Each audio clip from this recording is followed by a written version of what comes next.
шын айтқанда, өзімнің қандай адам екенімді білмеймін. Көңілшең екенім рас. Бірақ адамзаттың қайғысы мен қуанышы мені адамның жеке өзіне қызып тұрады. Адамның жақсы екенін, жаман екенін ажыратушы мен емес. Өйткені өзім де солардың қатарынан екенімді білемін. Қаласа да, қаламаса да жұрт мені ақын ретінде түсінеді. Ал адам ретінде кім түсіне қояр дейсің? Тіпті ең жақындарым да ұқсаңдаршы, мен адаммын. Адам кейпінде қаламын. Кейін ақын болдым. Я, кейін ақын болдым. Ойлап отырсам, менде бір арман бар екен. Ол арманым қалайда халқыма ұнау, соларға жақтырған шындығындаймын.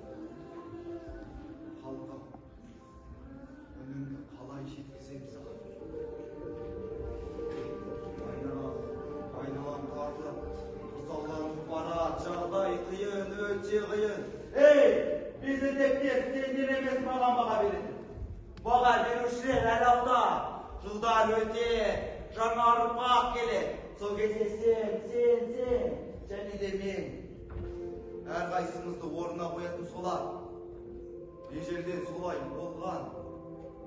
Болады. Бола береді.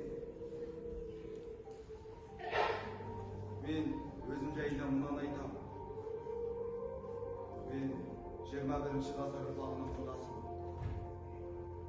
Бәлкім, одан әргілерді туысымды.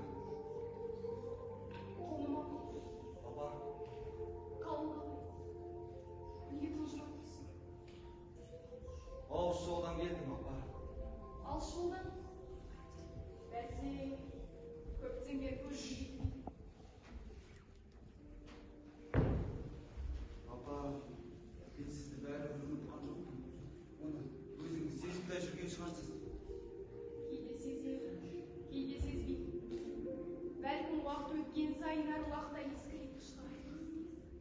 Жер бетінде жүрген пенделер аман жүрсе болады. Ұмытпа, бәрібір аруақ байғұс тірі жүрген пенделер желеп жүре береді. Жашыңда Есікпен молаға дейінгі өмір деп аталатын мына тіршілікте адамның қандай болмай екен, апа. Сіз әкеп тастап кеткен өмір осы. Ертең маған да есебін тауып, өлім адаспай келер. Сол кезде сізді де, мені де ешкім білмей, баяғы ата-бабаларымыз секілді әуеде қалықтап жүреміз. қалықпа. Өзіңнің артық жүрсең біраз жақсылық көргенсің ал. Қайтейін, мен де осы өмірге келіп осы өмірден кеткенмін. Бізде жұмыр басты пенделерде басқа өмірдің түрі жоқ. Разы болсаң да, наразы болсаң да, барымыз осы.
Бегінә сәбейімді апам жатқан зираттың қасына қойдым.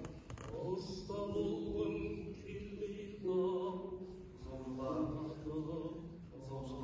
жүрегімнің бір бөлігі періште қызым Айгүлден айырылды. О жазған-ай, неге маған бәлекет құштар ед? Неге мені шырайдауға береді қалақтай едің? Қабіріңде қалақ тұр. Туғаныңды, өлгеніңді санап құр. Сенің аңқау құлағыңдай қапсиып қырбастан. Қалаша Келсем енді құтылам елесіңнен, отырасың қасыма келесіңде, сен өлісің жаным-ау, мен тірімін көресіңде. Көнген жаным жазаға, қазаға да, өкпелеме сен енді жазалама. Шын болса тапсам ақыретте, әзірше жаным мені мазалама.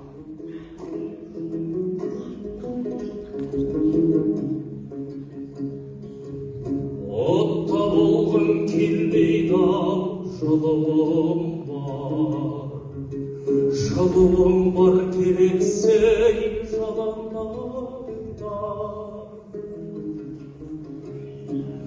Сәли болғым келеді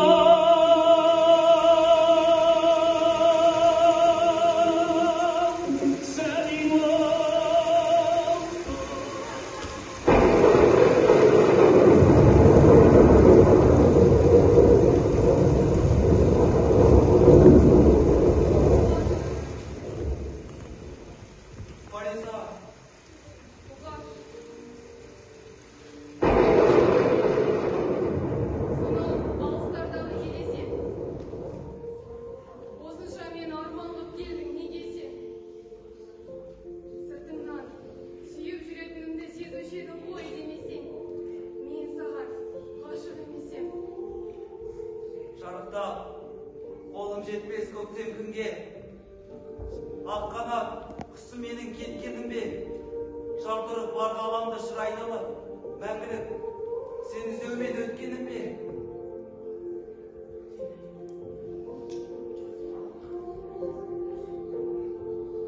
Көрмеген бұрын кісің бе, қадалды неге жанары, көп жанның алғышыне көз алмай неге қарады. Өтен сөз ешбір айтпайсың, кездесе қалса оңаша, қайтсаңшы, далды қарам, көз алмай неге қарайсың. Білемін ғой, білмейді деп жүрсің бе, түсінемін, кеудеңдегі дүрсілде, оңашада сырт көзге жаздыра, күрсінбеші, жалынан күрсінбе. Мен өзімдей көрмедім, бекер мұның, саған менен бұрындау жетер жырым. Мен білмедім, сүйгеннің, сағынғанның, білемсің, көлгінсу екендігін.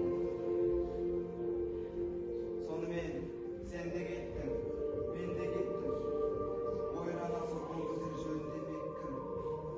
Кімді сүйсем оны сүй бақытты бол, бірақ менің сүйгенім сен демекпін. Кеттің.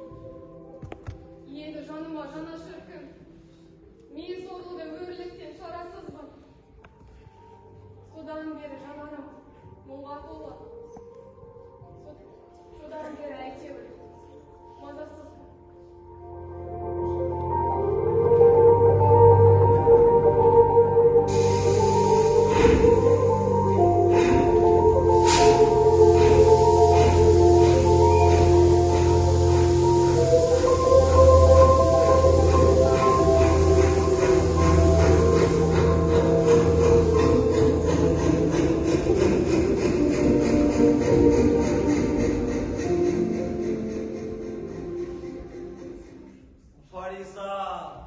Фариза жан, Фариза қыз, өмірде ақындардың бәрі жалғыз.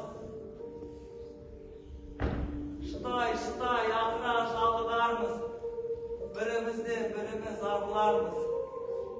Бізді де жоқтайтын жан болса кет, шаң басқан архивтерден табылармыз.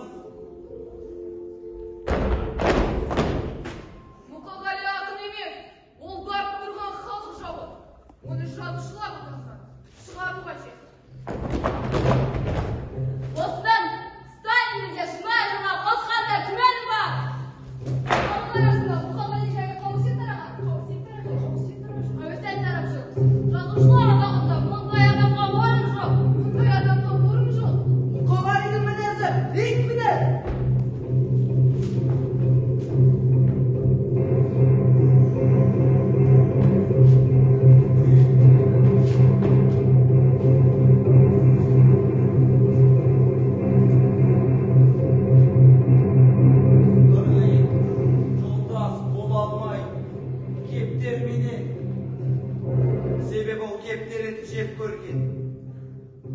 жорабас бола алмайды, қасқырменен, қасқырдан нөкересін көп көрген.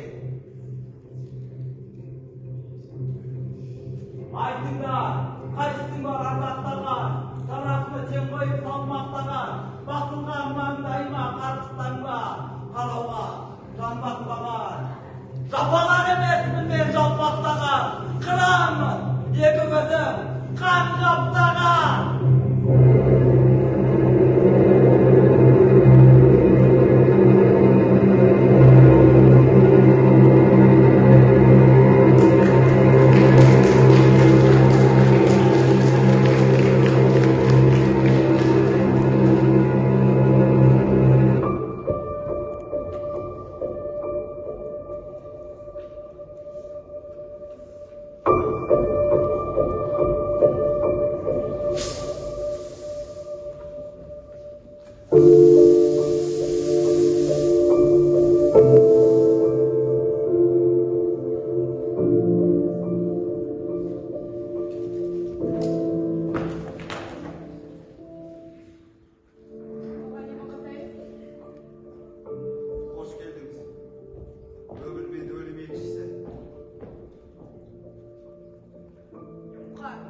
Мен сізді әдейі дәрігерлік сараптамаларды көрдіңіз. Кеше келеміз келмедіңіз. Дәрігер, сен күтесің, өлең күтпейді. Өлең күтеді, өлім күтпейді, Мұқағали мырза. Бауыр тұрылды, мұнша ауырды. Егер өзіңізді күтпесеңіз, уақыттымыз қалды, Мұқағали мырза. Ойлаңыз.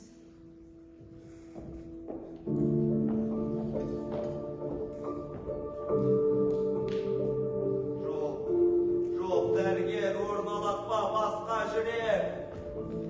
Басқа лүпіл жасама, басқа ілек. Қалай айтам бүлінген жүрегімдей.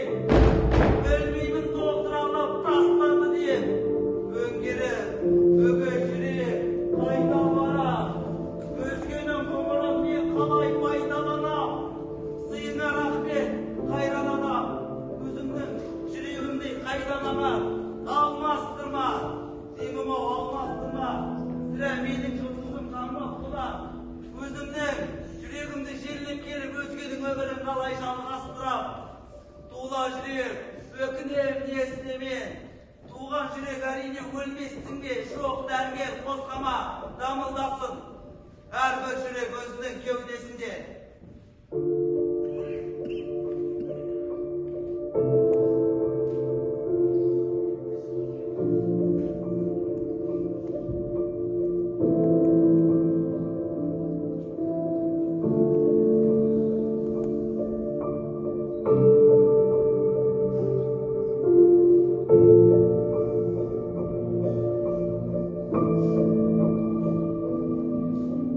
Аурухана маған көмектеспейді.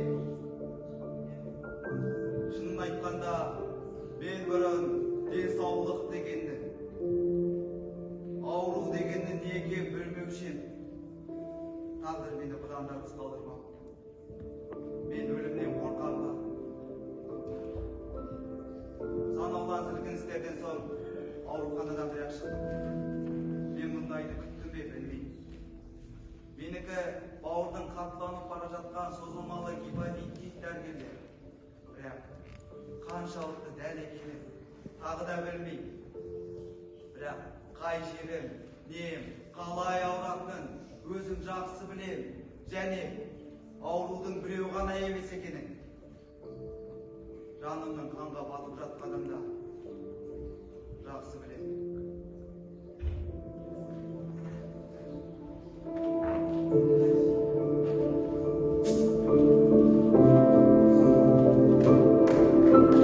Thank you.